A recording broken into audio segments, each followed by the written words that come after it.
The Bee Tree by Patricia Polacco. I'm tired of reading, Grandpa, Mary Ellen sighed. I'd rather be outdoors running and playing. So you feel like reading, eh? Feel like running, do you? Then I expect this is just the right time to find a bee tree, he said, taking down a jar and putting on his lucky hat. What's a bee tree, Grandpa? Mary Ellen asked. Well, it's where bees make their home. It's where they keep the honey, the sweetest in the land, Grandpa chirped excitedly. But we already have honey, Mary Ellen said. Ah, but not honey like this, her grandpa answered with a wink.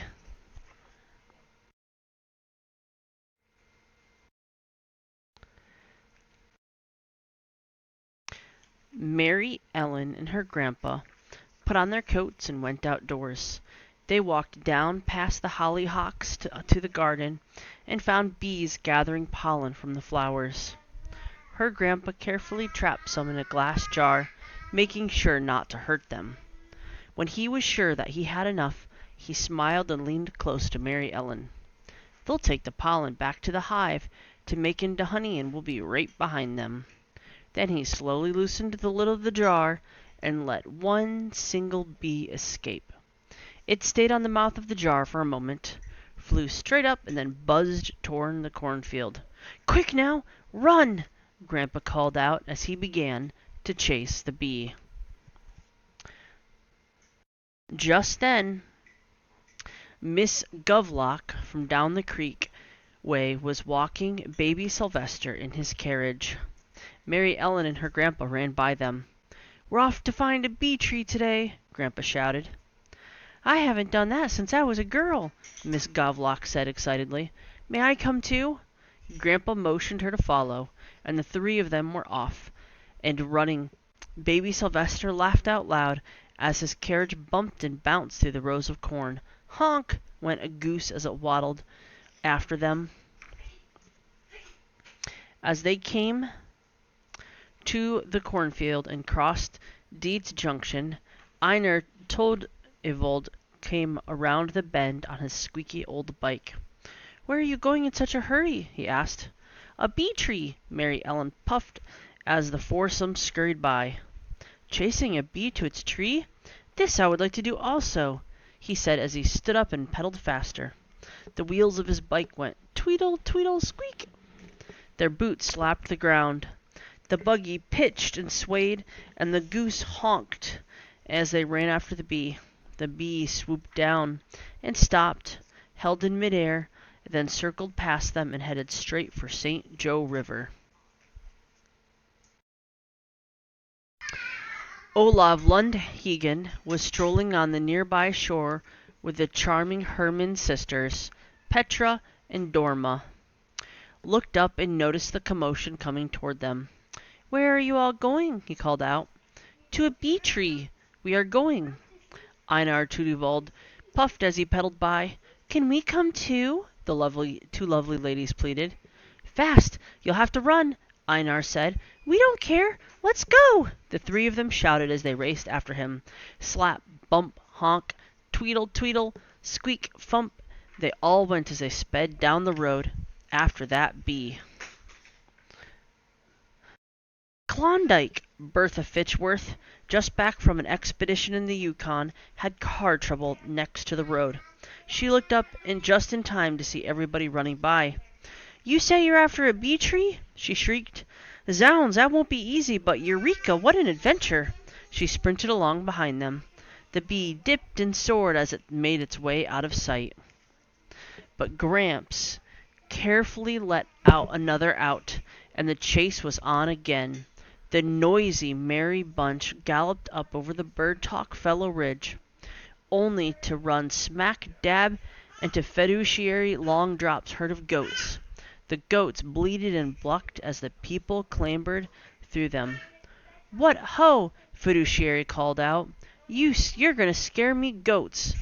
A bee tree! A voice called back. With that, Fiduciary tooted his flute and he and his flock joined the chase.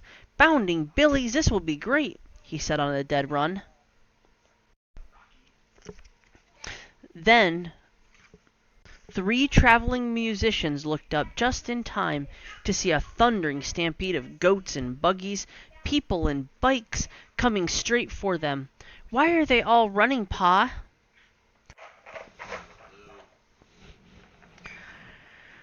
"We're after that bee," Grandpa said, pointing to the small dot in the sky.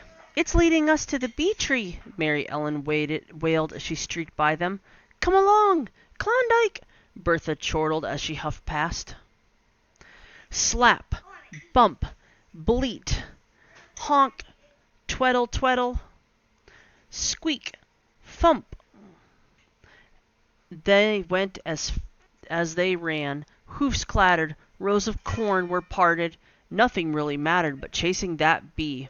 They ran through Griner's Bluff into Bishop's Meadow, around Dead Man's Tree, and then to Bird Talk Hollow. As they ran down the hollow, the bee took blinding speed and disappeared from their sight. They all stopped to catch their breath just in front of Dunk's woods. Grandpa handed the jar with the last bee in it to Mary Ellen, and she let it out. Sure enough, it flew straight and low, right into Dunk's woods. "It's the bee tree," Grandpa whispered. "That's where the honey will be, but we will need plenty of smoke." Everyone set about to build a smoke fire from twigs and damp leaves.